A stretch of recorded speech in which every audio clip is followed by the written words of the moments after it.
پچھلے سبق میں ہم نے میم ساکن کے قواعد پڑھے تھے.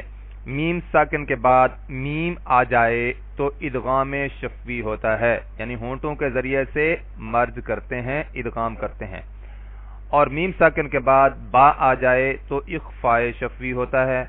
میم ساکن کے بعد اگر با اور میم کے علاوہ کوئی بھی حرف ہوگا تو اظہار کریں گے، واضح کر کے پڑھیں گے، غنہ بھی نہیں کریں گے اور اخفاء بھی نہیں کریں گے.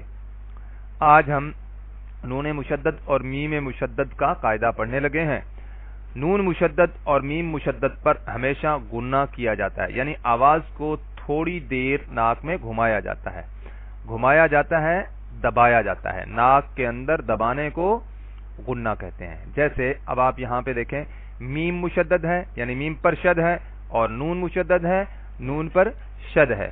تو ہم یہاں پہ غنہ کریں گے. اما نہیں پڑھیں گے، اما نہیں پڑھیں گے. اما یبلغن یبلغن عندك الكبر احدهما اما یبلغن عندك الكبر احدهما.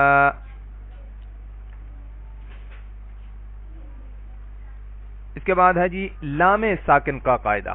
لام ساکن کے بعد را یا لام آ جائے، لام ساکن کے بعد لام ساکن ہوگی، لام ساکن کے بعد را یا لام آ جائے تو بھی ادغام ہوگا، یعنی مرج کریں گے. جیسے آپ یہاں پہ دیکھیں، قل ربی، ہم قل ربی نہیں پڑھیں گے ویسے کیا، بلکہ کیا پڑھیں گے، قل ربی. لام کو را کے اندر مرج کر دیں گے، قل ربی، اور غنہ نہیں کریں گے. قل ربی ارحمہما قل لا تسألون. قل لا نہیں پڑھیں گے بلکہ کیا پڑھیں گے، قل لا تسألون. لام ساکن ہے، دیکھیں پہلی چیز کیا ہے، لام ساکن ہوگی ہر صورت میں. اگلی چیز کیا ہم نے دیکھنی ہے، را یا لام آ جائے. اب اس پر جو بھی حرکت ہو کوئی بات نہیں ہے، تو ہم اس لام کو اس لام کے اندر مرج کر دیں گے. یا جیسے لام ساکن کے بعد را آئی ہے تو اس را کے اندر اس لام کو مرج کر دیں گے اور پڑھیں گے کیسے، قاف کو را کے ساتھ ملائیں گے، قل رب ارحمہما. اسی طرح قل لا تسألون، بل للہ کے بجائے بل للہ، ڈائریکٹ اس کو لام کو اس میں مرج کر دیں گے اور با کو ڈائریکٹ لام کے ساتھ ملائیں گے، بل للہ. اسی طرح قل ربی زدنی کی بجائے قل ربی زدنی علما. لام ساکن کے بعد را ہے، قل ربی زدنی علما. قل لعبادی، قل لعبادی نہیں بلکہ قل لعبادی. اس لام کو اس لام کے اندر ہم نے مرج کر دیا ہے. اس کے بعد ہے جی لام جلالہ کا قاعدہ. اللہ کے لام کو لام جلالہ کہتے ہیں، اور اللہ کے لام سے پہلے زبر یا پیش آ جائے تو اللہ کے لام کو ہم پر کر کے پڑھیں گے، موٹا کر کے پڑھیں گے. اللہ اللہ اللہ. اسی طرح اللہم سے بھی پہلے اگر زبر یا پیش آ جائے تو ہم اس کو پر کر کے پڑھیں گے، اللہم.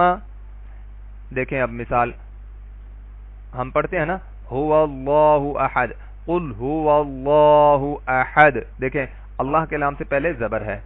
میں نے آپ کو قاعدہ یہ بتایا تھا کہ اللہ کے لام سے پہلے زبر یا پیش آ جائے تو اللہ کے لام کو پر کر کے پڑھتے ہیں، قل هو اللہ احد. اسی طرح آپ یہاں پہ دیکھیں، سبحانک اللہم، اللہم ہے نا، اس سے پہلے زبر یا پیش آ جائے تو ہم اللہم کو پر کر کے پڑھیں گے. البتہ اگر لام جلالہ کے لام سے پہلے زیر ہو تو لام کو ترقیق یعنی باریک پڑھیں گے. جیسے اب آپ دیکھیں، بسم اللہ، اللہ کے لام سے پہلے میم کے نیچے زیر ہے تو اس اللہ کو ہم باریک کر کے پڑھیں گے، بسم اللہ الحمد للہ. قل اللہم، اللہم سے پہلے بھی اگر زیر آ جائے تو اللہم کے جو لام ہے اس کو باریک کر کے پڑھیں گے. قل اللہم. آگے چلتے ہیں.